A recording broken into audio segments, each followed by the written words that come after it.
If you want to blow up your business without working 100 hours per week or sacrificing your profit margins to expensive contractors, then just hire a marketing VA. In this video, not only am I going to share with you exactly how I find, train, and scale marketing VAs, I'm also going to share with you the frameworks, processes, and lessons that got me an 80x ROI from hiring my very own marketing assistant. Before I made the hire, I was buried so deep in the weeds to the point where I had no time at all to work on my business. My time was simply spent bouncing between building funnels, setting up automations, editing videos, dealing with CRMs, managing ad campaigns, following up with leads, and dealing with a million tech problems that made me want to kill myself. And it got so bad to the point where I started skipping workouts and postponing date nights because I was busy, to a point where my girlfriend, now fiance, accused me of cheating on her with my business. So I took the leap and hired my very first marketing VA. This guy's name is Don. He's an absolute rock star. And after 3 years, we're still working amazingly together. But back then, I had no idea what I was doing. So I simply told Don that I would pay him $5 per hour and have him work 5 hours per day, 5 days per week in my business. And back then, just by me paying him $400 per month, within 30 days, not only was I able to free up 20 hours per week, but I was also able to reinvest the time in high leverage activities, which allowed me to bring in an additional $33,000 in monthly cash collected, which is absolutely insane because if you do the math, that is an 80x ROI. So I'm not going to make any financial claims because I don't know you and there are no guarantees in business. I'm not saying that you're going to get an 80x ROI just by hiring your own marketing VA. But what I can do is to show you exactly how to craft a job ad and a hiring funnel, how to onboard and smoothly delegate to marketing VAs, and most importantly, how to create a feedback loop to ongoingly optimize the performance of your VA and systems so that not only can you free up a ton of time, but you'll also grow faster than ever before. So without further ado, let's dive in. So first things first, we've got to figure out who to hire because the last thing that you want to do is to waste a bunch of time and money just to find a wrong person and place them on the wrong seat in your business. So in order for us to not do that, we've got to clarify the following. Number one, what is the main goal you want to achieve as a result of hiring a marketing VA? Secondly, what is the marketing and sales system that you are currently running in your business that you want to implement alongside your VA? Third, what are the processes that you want to delegate from your plate to your VAs so that you don't have to be the full-time marketing manager of your business? And last but not least, knowing the goal, strategy, and process, who will be the best person for this role. So to put this into context, delegation is simply a transfer of clarity. We can't just hire somebody who's going to be paid for a treat with a heartbeat and expect them to read our minds. We've got to first figure out or clarify what is the marketing or acquisition system that we are using to turn strangers into paying clients. So we typically segment our acquisition system into these 4 stages: traffic, capture, nurture, and convert. For traffic sources, you can do paid ads, organic content, referrals, or outbound. And this is how people get to know you in the first place. And then for capture, you can either capture them as a borrowed audience through a social connection or convert them into an owned audience through an opt-in form or even a checkout page. And then next up, you want to nurture those new connections or leads through either content, freebies, events, newsletters, or products. And last but not least, you want to convert your nurtured warmer leads into paid clients either by sell by chat conversations or simply through a sales call. So obviously at the beginning, you won't be implementing everything right here in your business, nor would you expect your marketing VA to know everything right here. So what you want to do instead is to reverse engineer the outcomes and actions into your job ad according to what is the main funnel of your business. So let's say right now, your main process to acquire clients in your business right now is to get traffic through organic content, capture them into a social connection, either through LinkedIn, Facebook, or Instagram, and then nurture them through workshops and convert them onto a call. So looking at this process, these are the type of tasks that you would like to add to your job ad and outsource to your marketing VA. For organic content, you can delegate things like research, video editing, distribution, and repurposing content. For capture, you can outsource tasks such as social media management, lead outreach, prospecting, and follow-ups. And when you are nurturing your leads through workshops, you can then have the marketing VA be in charge of setting up the CRM, doing email automations, doing Zoom moderations when you're doing your workshops, and designing a slide deck.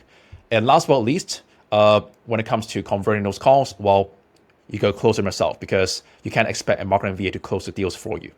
So now that you have identified the main process that brings in clients for your business and all of the tasks that you want to outsource to your VA, then what we can do is to now take the information and turn it into a well-formatted job ad. And we do that by clarifying the 5 R's, which stands for role title, role responsibility, role requirements, role results, aka KPIs, and role compensation. So in this example, the role title will be marketing assistant.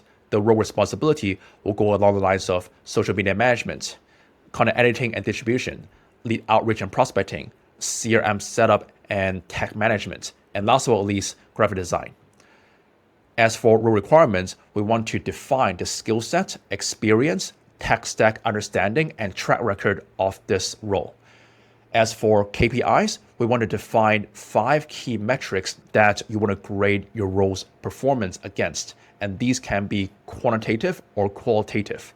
And last but not least, we want to state the salary, bonus, and perks for this role. So rather than going too deep into the details, if you want a copy of our example marketing assistant job description, then simply check out the link below and you can grab a copy of this example JD. All right. So now that you have created a job ad, let's go ahead and build out the hiring funnel. Just like how marketing funnels work best when you clearly disqualify and filter your leads, we want to do the same for our candidates in this hiring funnel. So this is the exact hiring funnel structure that we use in our company to tell apart rock stars from glue eaters, stallions from donkeys, and goons from baboons. First off, we are going to ask them to submit their resume for initial screening and then go through an aptitude assessment. And should they qualify from there, we're then going to send them through a skill-based assessment so that whatever skill set that they claim to have, they can actually prove it before the hire. Next up, we're going to ask them to film a 2 to 5 minute video for a Loom interview before inviting them into a finalist interview. And should they pass the finalist interview, we are then going to offer them a probation offer. And should they accept, bring them through our hiring and onboarding process. And with this process, our business is currently averaging a hiring rate of 0.83%, which translates to 1 hire out of 120 applicants. And now you might be thinking, hey, Michael, this sounds pretty intense, but here's why this all matters. Statistically, 90% of VA hires don't make it past the first 3 months, and each failed hire will cost a founder a minimum of $20,000 in lost time and money. And most founders fail to delegate because of bad systems, bad VAs, or both, which makes it impossible to scale. And that's why we have to be very stringent in our hiring process so that by pairing up our founders with top-tier talent and cream of the crop VAs, we're able to help them stop spending time on $10 tasks because every single hour that's spent on $10 mundane marketing tasks is costing them time that could otherwise be spent on $10,000 per hour activities. So now that we have covered how to craft the job ad and the hiring funnel, let's move on to onboarding processes and how to smoothly delegate to marketing VAs. So here's an overview of the process that we use to onboard new marketing VAs to our classes companies. First off, there is welcome and onboarding. At the beginning, we want to provide an overview of the company's vision and mission, core values, and also walk them through documents like the avatar documents and the offer documents. Next, we're going to sort accounts access and walk them through our communication channel as well as the company directory. That way, the new marketing VA will have everything that they need to execute on day one and also know their way through the company. Next, there is the on-ramp training. So we're then going to bring them through our core company internal trainings, which involves all of the basic understandings of our acquisition system, process maps, SOPs, and operation overview. And based off of the role mission, we're also going to assign them a 7-day mission so that they're not just learning and absorbing knowledge, they're actually taking the processes, taking the SOPs, and taking the trainings and immediately applying it to accomplish their 7-day mission. And next up, we have deploy. As your VA is gaining momentum, we want to get them in the rhythm with what I call level 1 tasks. So level 1 tasks will be tasks that are low skill, highly time consuming, and are most recurring, so that as you delegate it to your VA, you'll be able to reduce reactivity and get the highest return on time with the least amount of effort and with the least amount of training required from a VA side. And as you do that, you also want to dial in communications and reporting because you don't want to watch over your VAs and be a micromanager. You want to teach them how to report to you so that you don't have to manage them. Next, we have assess and assign. So as your VA gets in the rhythm with these level 1 tasks, you want to evaluate their performance, review their work, provide feedback, and then once they're all confident with handling level 1 tasks, you want to then assign the next batch of responsibilities that has a higher skill barrier whilst also giving you a higher return on time. And last but not least, we have ongoing development. And this is where we're going to expand the VA's future, ascend the levels of delegation alongside your marketing VA. And as they help you scale your company, you want to also increase your capacity and set higher goals and objectives with them, along with higher compensation, and provide them with ongoing trainings to train up to help you scale and grow alongside you with your company. So now that we have covered onboarding, let's go ahead and cover reporting and accountability. And the reason why this is extremely important is because we don't want to go from being the chief everything officer to becoming the micromanager. We want to have our VAs to be trained to become self-managing rock stars who are held accountable to the actions and outcomes they deliver to us. So in order for us to do that, we're going to create different reporting systems for a different type of task. For ongoing responsibilities, we want to create checklists to clearly communicate what needs to be done, how, and when.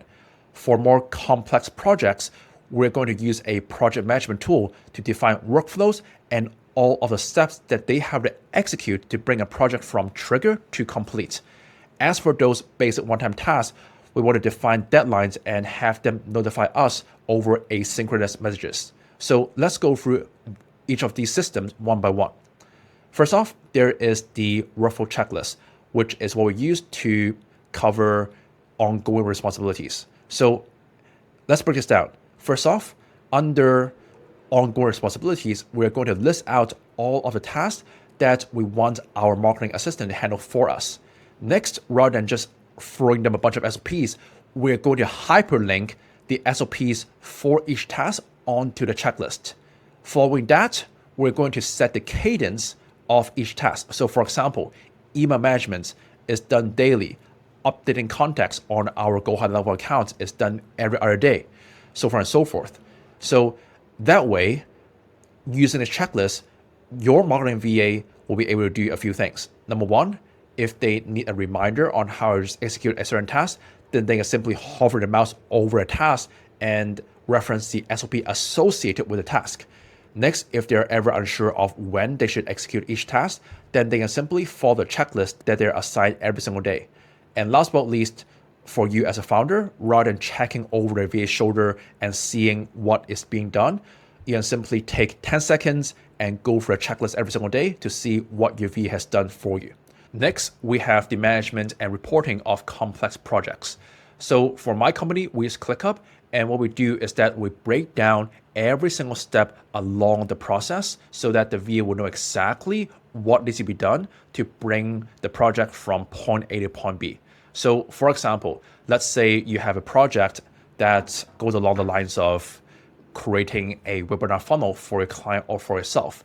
Then within the project, you want to list out every single step that is involved in bringing that marketing funnel from start to finish, which might involve creating the landing page, creating the webinar page, creating the application page, creating the webinar script, creating the webinar automation with all the email integrations and everything in between.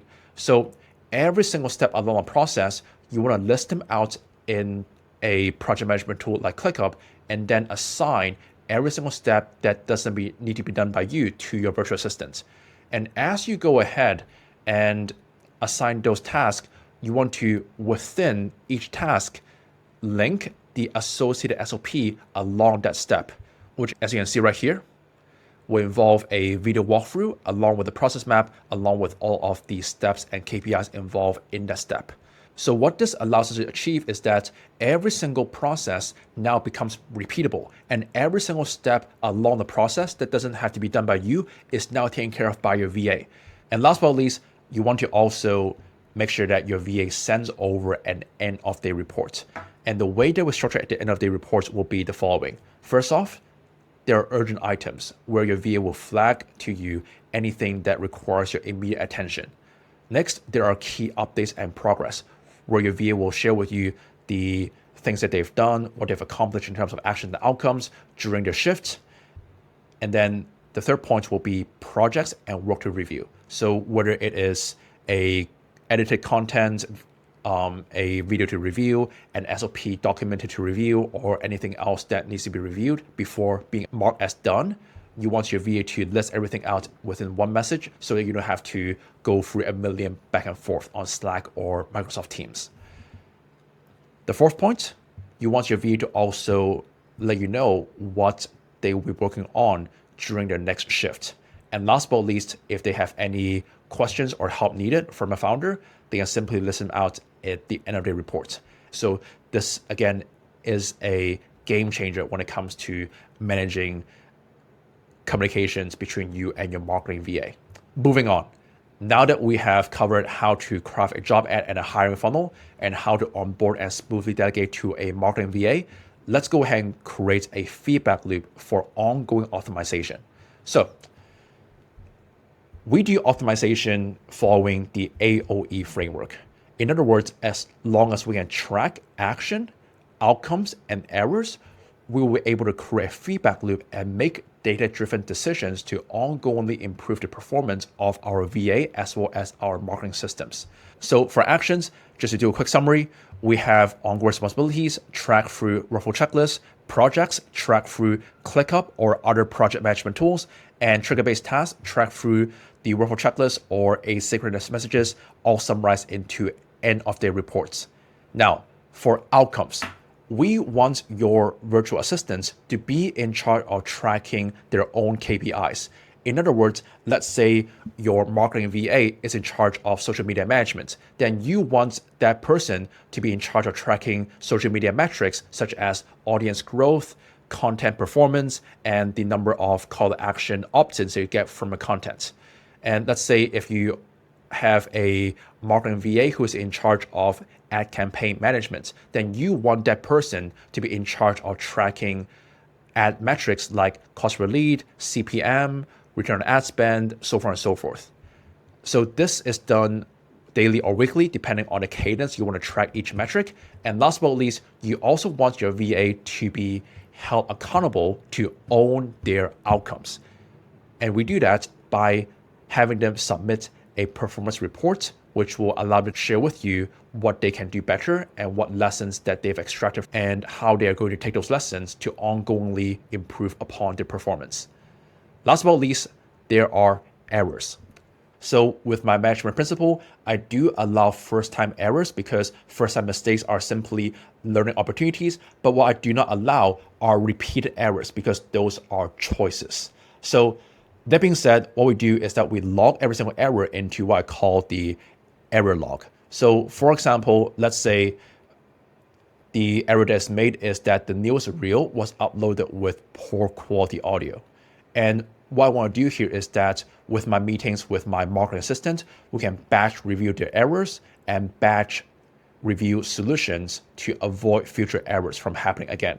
And in this example, the solution will be to add an extra step in the editing SOP to enhance the audio quality of every video content produced. And what this will allow us to do is that we're going to allow the SOP to become stronger based off of this experience of us having an error and turn that mistake into a strength in our marketing systems. So this is the AOE framework in a nutshell. So this brings me to wrapping things up with the simple management system that we use to assess the performance of our marketing VAs alongside our clients. The first thing that we examine is, are the action goals hit? And we can easily do that by reviewing the workflow checklist, the project management system, and their end-of-day reports. And if the answer is no, then we have to then examine why is it done, and then coach them on time management, laziness, unclear expectations, or simply double down on self-accountability. And if the answer is yes, which is amazing, and this is what we expect of all of our marketing VAs, then we have to then examine, are the outcome goals hit as a result of action goals being hit? If the answer is yes, then amazing. System and VA are working in conjunction with each other, and they are producing results for a business without you, which is perfect.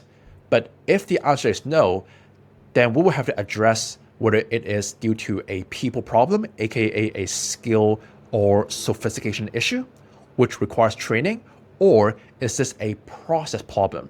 And if it is a process problem, then we'll have to update the strategy, update the process, and refine the SOP so that when the VA follows the process next time, we can actually hit those outcome goals. So ultimately, we create a freedom flywheel where when performance is tracked, performance improves, and when performance is tracked and reported back, the rate of improvement accelerates. And as we ongoingly clarify what needs to be done, what needs to be delegated, and ongoingly optimize our marketing VAs and our process performance, we can eventually scale with leverage instead of our own labor. And when it comes to scaling, the equation is pretty simple. When systems and VA work together, we can create infinite leverage. And we can either scale vertically, aka scale up the leverage in one area, or scale horizontally, aka create leverage across multiple areas. So for example, in terms of content, we can scale up output through content editing and distribution. And if you're running ads, then as long as your VA is managing an ad account and helping you with creative management ongoingly in a well-performing manner, then you simply scale up your ads without having to worry about increasing admin overhead. And for sales, as you increase your lead flow and you're increasing the performance and engagement level of your content and your organic audience, then you can simply scale up the output of outreach and prospecting simply by having a VA double down on the prospecting and outreach SOPs that is already working. And last but not least, for MarTech, you can also scale up the operating output of CRMs, funnels, and automations. So there you have it. This is exactly how I hire, train, and manage marketing assistants for myself and my clients, and exact process that I use to yield an 80x ROI from hiring my very own marketing VA. If you don't want to become a micromanager and want to develop self-managing rock stars out of your VAs, then check out this video and I'll see you there.